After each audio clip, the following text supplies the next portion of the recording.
हमारी वीडियो को सबसे पहले पाने के लिए हमारे चैनल को सब्सक्राइब करें और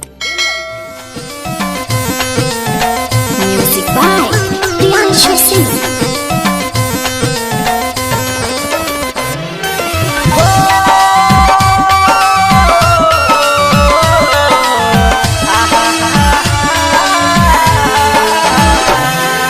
टेंशन कवनो मत लीहा, खुशी खुशी जिंदगी जीहा। टेंशन कवनो मत लीहा, खुशी खुशी जिंदगी जीहा। दिल में न कवनो सवाल रखिया, दिल में न कवनो सवाल रखिया।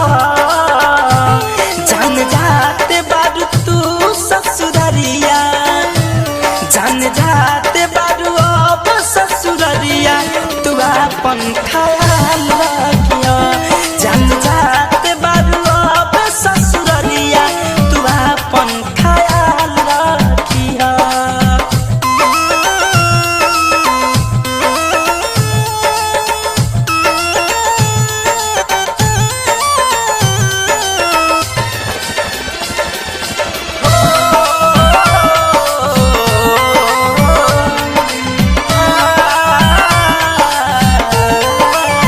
तोहर प्यार यार हम न भुलाई, कौनो बहाने मिले तोहरा से आई। हो तोहर प्यार यार हम न भुलाई, कौनो बहाने मिले तोहरा से आई, तोहरा से आई। हम पे भरोसा करिहा तू, घूट घूट के न मरिहा तू। मन के माहौल खुशहाल रखिहा, मन के माहौल खुशहाल रखिहा। जान जात बारू पियावा के घरे, जान जात बारू पियावा के घरे। तू अपन ख्याल रखिया, जान जात बारू अब ससुररिया।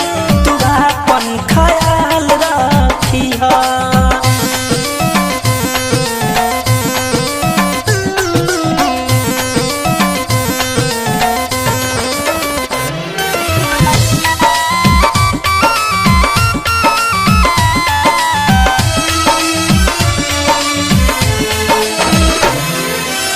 जी हो तू जीवन मोहे से परदेसी साथ हो। फोन पर धनंजय से कर ली हो बात हो।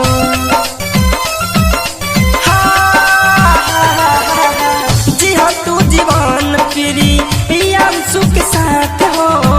फोन पर धनंजय से कर ली हो बात हो, कर ली हो। आंसू जले बहई हो तू, हंस के वक्त बिताई हो तू। सोना हमारा खुद के संभाल रखिया, सोना हमारा खुद के संभाल रखिया। जान जात बारू अब ससुररिया, जान जात बारू अब ससुररिया। तू अपन ख्याल रखिया, जान जात बारू अब ससुररिया। तू अपन ख्याल रखिया।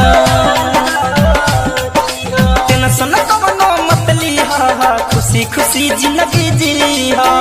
दिल में न कवनो सवाल रखिया, दिल में न कवनो सवाल रखिया। जान जाते बारू तू ससुररिया, जान जाते बारू अब ससुररिया।